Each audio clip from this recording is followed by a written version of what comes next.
শয়তানের দোয়াও আল্লাহ তাআলা কেন কবুল করেন? ইবলিস শয়তান যখন আদম আলাইহিসসালামকে সিজদা করল না, তখন তাকে অভিশপ্ত করা হলো। তখন ইবলিস আল্লাহকে চ্যালেঞ্জ করল, সে মানুষকে আল্লাহর পথে চলতে দিবে না। আর সেই জন্য ইবলিস শয়তান আল্লাহর কাছে 4টি জিনিস চাইল।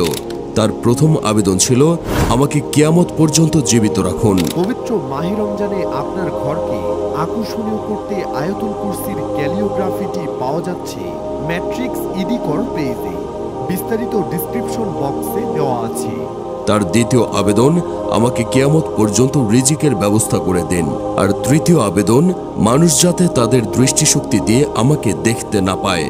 আর চতুর্থ আবেদন, আমি যাতে মানুষের শিরায় উপশিরায় চলাচল করতে পারি। আল্লাহ তাআলা শয়তানের এই 4টি আবেদনই কবুল করলেন। এখানে বোঝার বিষয় হলো এই যে আল্লাহ তাআলা ইবলিস শয়তানের দোয়াও কবুল করেছেন। আর আপনি আল্লাহ তাআলার সৃষ্টির সেরা জীব হয়েও কিভাবে অভিযোগ করেন আল্লাহ তাআলা আপনার দোয়া কবুল করে না? আল্লাহ তাআলা অবশ্যই আপনার দোয়া কবুল করেন। তাই বেশি বেশি করে দোয়া পাঠ করুন।